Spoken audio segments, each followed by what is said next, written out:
Peretasan atau pembobolan pada data negara Indonesia.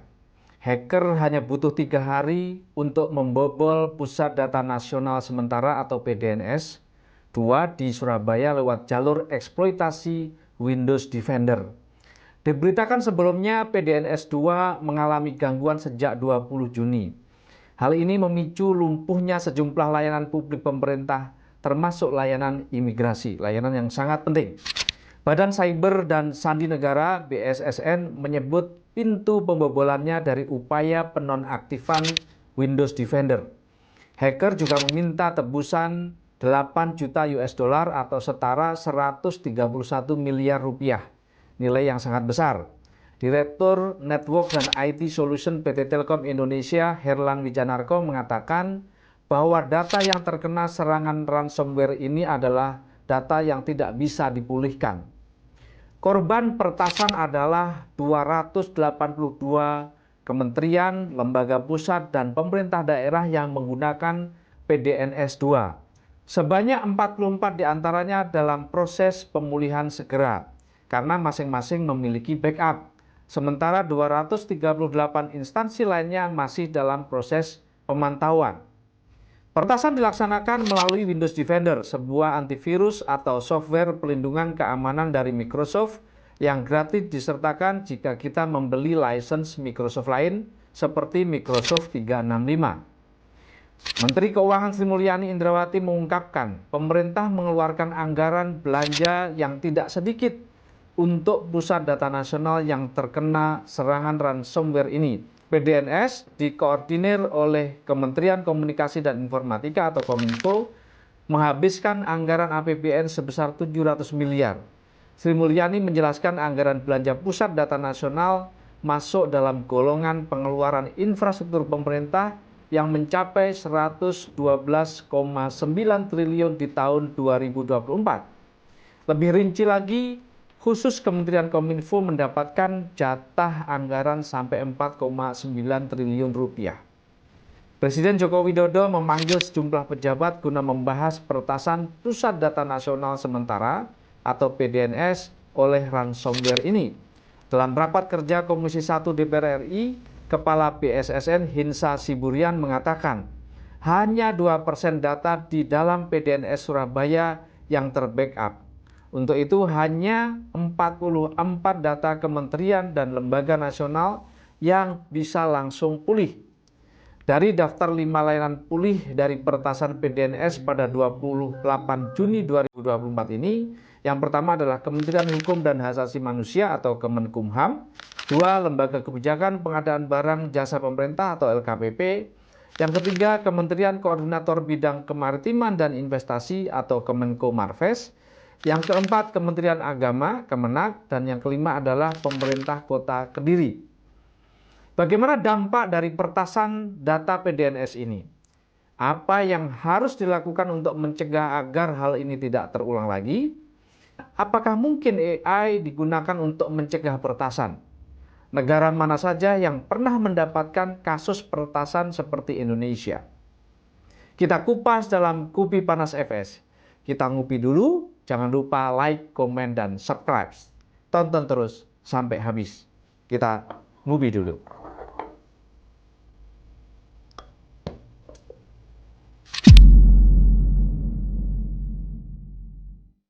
Bagaimana dampak dari peretasan data PDNS ini? Kebocoran data PDNS ini menimbulkan berbagai macam dampak. Pertama, kebocoran data sensitif tentang informasi pribadi warga negara Indonesia, seperti nomor identitas, alamat, dan data kesehatan. Data ini bisa berpotensi disalahgunakan oleh pihak peretas. Yang kedua adalah kebocoran data pemerintah, seperti informasi rahasia pemerintah, termasuk rencana strategis, kebijakan internal, dan korespondensi sensitif. Termasuk gangguan layanan publik, gangguan pada infrastruktur penting lainnya seperti sistem energi, transportasi, dan komunikasi. Kebocoran data ini juga menimbulkan ketidakpercayaan publik. Warga negara mungkin kehilangan kepercayaan pada kemampuan pemerintah untuk melindungi data mereka hingga dampak psikologis pada masyarakat yang merasa tidak aman dengan data yang disimpan oleh pemerintah. Terlebih lagi, pemerintah harus mengeluarkan dana besar untuk memulihkan sistem dan memperbaiki kerusakan yang ditimbulkan. Hal ini juga berdampak pada reputasi internasional di mana hubungan diplomatik dengan negara lain bisa terdampak jika peretasan ini melibatkan data atau kepentingan asing sehingga membutuhkan evaluasi ulang terhadap kesiapan sistem keamanan cyber dan infrastruktur teknologi di Indonesia. Sebagai wujud pertanggungjawaban atas kegagalan pengelolaan PDNS ini, Dirjen Aptika Kominfo Samuel Abrijani Pangerapan sampai harus mundur dari jabatannya pada 4 April 2024. Apa yang harus dilakukan untuk mencegah agar hal ini tidak terulang lagi?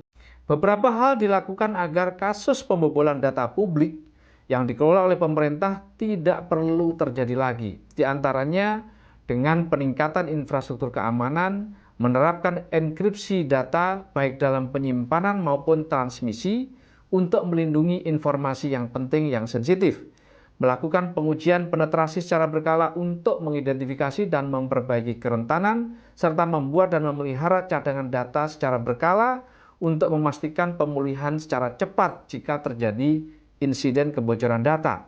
Semua tenaga pengelola pusat data harus dibekali pengetahuan dan keahlian yang mumpuni terkait keamanan cyber.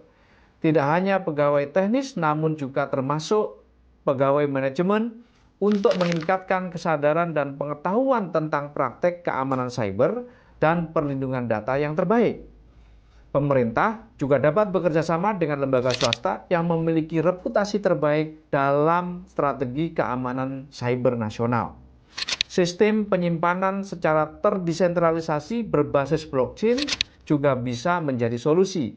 Setiap pihak yang memiliki data, apakah kementerian, lembaga nasional, atau pemerintah daerah, dapat menyimpan data yang sudah terenkripsi pada sistem komputer mereka yang aman atau node yang terhubung dalam jaringan blockchain pemerintah. Setiap pihak yang membutuhkan data akan memiliki private key untuk dapat membaca data yang terenkripsi tersebut. Sistem ini terbukti paling aman yang diterapkan pada dunia aset digital kripto.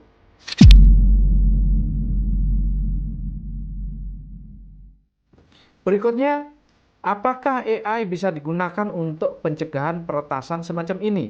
Penerapan AI atau Artificial Intelligence dan Machine Learning dapat digunakan untuk mendeteksi dan merespon ancaman secara proaktif, mengembangkan dan menguji secara tanggap insiden secara komprehensif untuk memastikan respon yang tepat dan efektif jika terjadi serangan cyber. Perusahaan raksasa teknologi Google mengumumkan sesuatu yang cukup besar dan menarik di mana mereka menggunakan AI untuk melawan ancaman peretasan di ruang cyber. Inisiatif ini disebut dengan nama Pertahanan Cyber AI, dengan ide awal menjadikan internet tempat yang lebih aman bagi semua pengguna untuk tetap selangkah lebih maju dari peretas dalam serangan cyber. Google menjanjikan bakal melatih AI untuk mengenali tanda-tanda serangan cyber sebelum serangan itu terjadi. Masalah dalam menjaga keamanan ruang digital saat ini adalah bahwasannya peretas hanya perlu menemukan satu titik lemah saja untuk menimbulkan masalah pada keamanan cyber. Untuk dapat mengatasi hal ini, Google berpendapat bahwa AI dapat membantu menjadi solusi. Dengan menggunakan AI, Google ingin memudahkan pakar keamanan menemukan dan menghentikan ancaman serangan cyber yang berubah menjadi masalah besar di kemudian hari. Perusahaan yang berbasis di Amerika Serikat ini terus melatih sistem AI untuk mengenali tanda-tanda ancaman di dunia maya dengan melihat data dari seluruh dunia. Hal ini dapat membantu menghentikan peretas sebelum mereka melakukan kerusakan apapun. Salah satu hal menarik yang telah diungkap Google ialah mengenai produk buatannya yang bernama Magica. Magica dirancang untuk mengenali malware, yaitu perangkat lunak yang dirancang untuk merusak dan meretas sistem. Program ini sudah dilatih dan telah sangat pandai dalam membedakan jenis file mana yang aman dan file mana yang tidak aman, sehingga memudahkan untuk menangkap perangkat lunak berbahaya sebelum menimbulkan masalah. Google juga percaya bahwa memerangi ancaman dunia maya adalah upaya kerja tim. Mereka menyerukan perusahaan dan pemerintah untuk bekerja sama, berbagi informasi, dan menggunakan AI untuk menjadikan internet lebih aman bagi semua orang. Jadi pemerintah harus berkolaborasi, tidak bisa bekerja sendirian.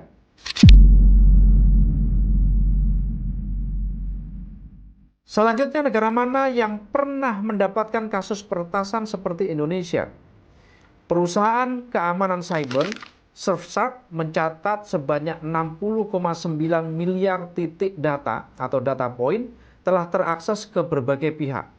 Dengan 17,2 miliar diantaranya adalah alamat email sejak 2004. Setiap alamat email rata-rata bocor dengan 2,5 titik data tambahan. Kemudian Surfshark menyusun daftar 3 negara teretas dengan tingkat kebocoran paling banyak per 15 April 2024. Yang pertama adalah Amerika Serikat. Kita pikir Amerika Serikat negara yang paling aman secara cyber, ternyata tidak. Setiap penduduk Amerika Serikat rata-rata telah kehilangan 37 titik data akibat pelanggaran cyber sejak 2004. Data yang paling banyak bocor yaitu format kompresi, data zip, data yang ada nama belakangnya, nama keluarga, nama depan, kata sandi, dengan total seluruhnya mencapai 12,5 miliar titik data. Negara yang kedua adalah Rusia. Jumlah titik data Rusia yang bocor mencapai lebih dari 4,3 miliar, meliputi nama depan, nomor telepon, nama belakang, kata sandi. Salah satu kejahatan cyber terbesar di negara itu adalah dijualnya informasi pribadi 60 juta pemegang kartu kredit bank di pasar gelap online pada 2019 lalu, ya, data penduduk Rusia. Kemudian yang ketiga, China. Ya, beberapa jenis data yang paling banyak terbuka di China adalah data nama, alamat IP, ya, Internet Protocol, nama pengguna, kata sandi yang dienkripsi, dan kata sandi yang ada, kemudian jumlahnya sekitar 2 miliar. Salah satu kasus kebocoran yang menyita perhatian yaitu terungkapnya data 364 juta pengguna WeChat dan QQ pada Maret 2019, ya. 3 negara ini negara yang paling menjadi target sasaran pembobolan cyber. Teknologi digital adalah keniscayaan. Kita tidak bisa menghindari untuk tidak menggunakannya. Tanpa teknologi digital, pemerintah, pebisnis, mahasiswa, siswa, dan semua orang tidak bisa mengikuti kemajuan zaman. Tapi keamanan cyber menjadi ancaman. Semua pihak harus serius dan sadar untuk betul-betul memberikan perhatian untuk hal ini. Regulasi, sistem, software, dan juga SDM yang memiliki kemampuan keamanan cyber mutlak harus disiapkan dengan baik. Semua pihak harus menerapkan strategi yang mumpuni untuk menjaga keamanan dan melakukan perlindungan data. Bagaimana menurut Anda? Jangan lupa like, komen, dan subscribe untuk konten kupas yang akan datang. Saya Farid Subhan, salam Miracle.